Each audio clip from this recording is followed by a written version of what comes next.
For today's video, I'll speak about the Bulldogs versus Tigers game this Friday night.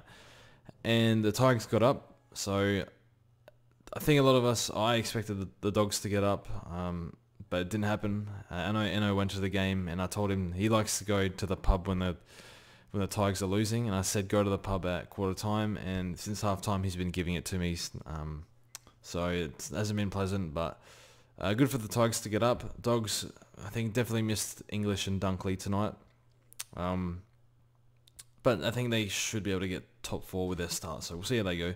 But yeah, for this review, we'll speak about the Dogs players first, and there's a fair few Dogs players to go over, and there's a few rookies as well for the Tigers. So the first play we'll go over, we'll go over McRae and Bont. I saw Bont rucking a little bit, and I thought Bont didn't have a great game, but if you don't have a great game and you score 107, you take that. And McRae didn't really do anything in the third quarter, but fourth quarter started cooking as he does, got heavily involved. But yeah, 107, I think I'd vice-captain Grundy, so looking a lot better than the vice-captain on McRae, which I'm sure a few people did. But yeah, with these players, Bont I'm probably going to look at after the bye. And then McRae, I still think you need him ASAP. Probably has a bigger break even now, but yeah, not much to speak on those. Treloar, I couldn't care less about Treloar because of his durability. There's not even any point going into it. Bailey Smith inside and outside tonight. I saw him a lot outside. I'm not exactly sure what the split was. Because of that, I don't think that's going to be enough for a midfielder this year at M8. So probably Baz skip him this year. Hasn't been in the greatest form in the past few weeks, but I think definitely has the talent. But how far has he come? Is it enough yet? Not sure, but yeah, I think he needs to be full inside mid-time for Baz. But yeah, not happening I don't think it happens for him this year, but never know. Caleb Daniel, this is worth speaking about because he's going to be close to, I think, about 410. So all of a sudden, people might think he's an option. What I will say about Daniel, even though he only scored 70 last week, he started winning his own ball again the past 2 weeks.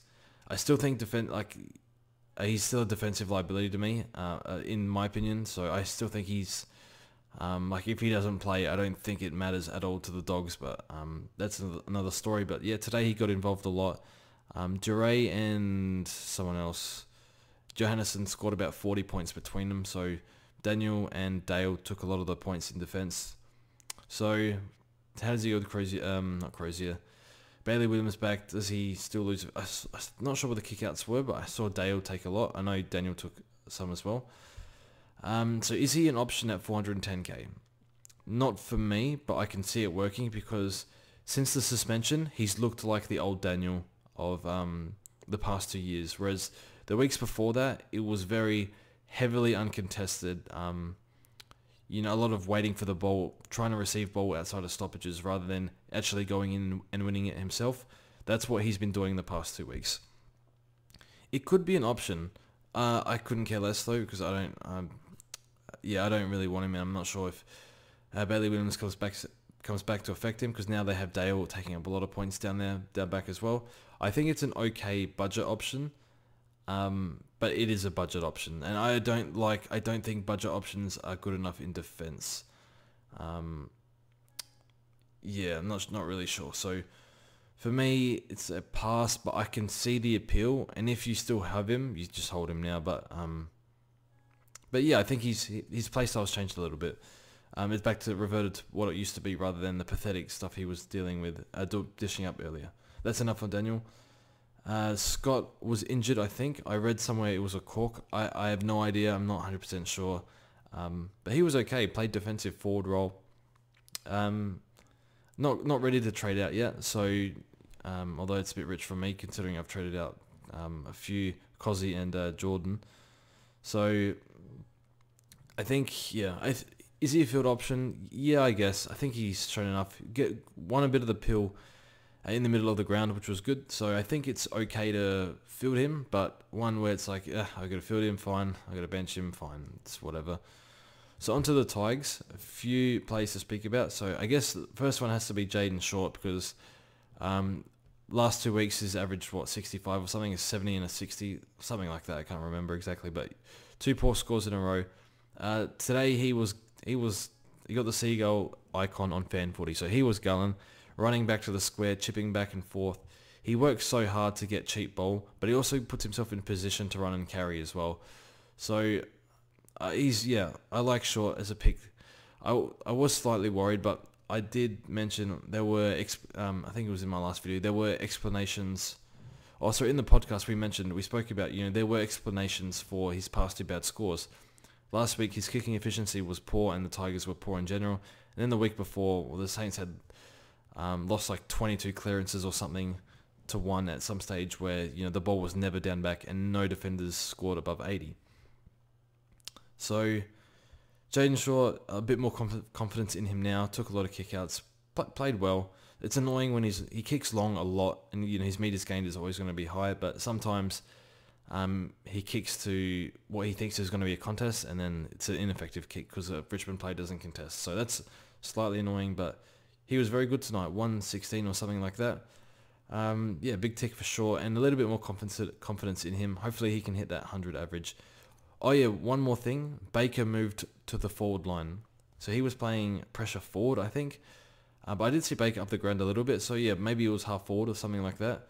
That's awesome for Short because that's more, Baker, he provides run and carry. And Short does that as well. So big tick for Short. That really helps. That might make Short, that gives me a lot more confidence in Short. But hopefully he can, hit the 100 average. Shai Bolton. Now this is very interesting because I saw him a lot in the forward line, a little bit in the midfield, and again, we're trying to think ahead here. Presti and Martin still have to come back. Maybe they persist with Collier Dawkins. They need, I think they like Edwards through the midfield, Cochrane as well, who I think was injured tonight, but not sure what happened. So it makes me think there's going to be games where, he might have a few dog days where he's shafted up forward. But he's still too good not to use in the midfield throughout the game. So 120 tonight, scored 3 goals. Obviously won't score 3 goals every game. But he looks so good. And I think this is an okay pick because he showed a decent floor averaging 88 last year. So it was 86. And I think he's actually improved. He's accumulating more this year than he was last year. This might have been the pick of the bunch, but again, I don't know if he just gets left forward. And from the opinions of Tiger supporters, I'm getting they're not sure. They don't seem to be sure either of what happens with Bolton. I think they're kind of expecting a similar average, maybe a bit more than last year. So if his floor is 80, mid to low 80s, and his ceiling is way higher, I think it's an okay pick because there's a lot of forwards that we're very unsure on and that in a poor age bracket or have durability issues or even their role isn't secure. Even though Bolton's role isn't secure, maybe you just cop the bad games and take the good games as well. Because he's only had one poor game scoring wise. So this is really interesting. So yeah, I can't grab Bolton right now. But I think if you did, I think you'd be happy. And yeah, I think he looks like the best. In terms of like eye test, he looks. I'd take Bolton over Zorko inside bottom. That's just me personally, just eye test. Zorko looks good, but a lot of clangers and managing that Achilles throughout the year. So and RCD Riley Collier Dawkins. We can't go early on him just because of the injuries they have coming back. I liked his work. I think he did better than Ross. Mostly in the first quarter, in the first half, I thought he just got involved. Had 11 contested possessions. Looked comfortable at the level. That's what I was looking for. One that we look at in 2 weeks, but it's a job security thing. So yeah, I don't think you can go early on RCD. But there's no way he gets dropped after that. He'd be very, very unlucky if he did. And then finally, Mansell. If you have him, fine. If you don't, that's fine. He's probably not going to make too much money. And I think he's doing some good defensive jobs. I didn't pay much attention to him, and I saw him get the ball every now and then. But yeah, it's whatever with Mansell. You don't field him, you bench him, and hopefully he keeps the spot. Not sure he does, but I think they like him, and I definitely think he plays at least until Vlosten's back. Maybe they even find room for him when Vlosten's back. I think that's a possibility. But yeah, a bench option and a slow money maker, and he's only 102k, so there's a little bit of benefit there. But yeah, So anyway, thanks for watching the video, and we'll see you guys soon.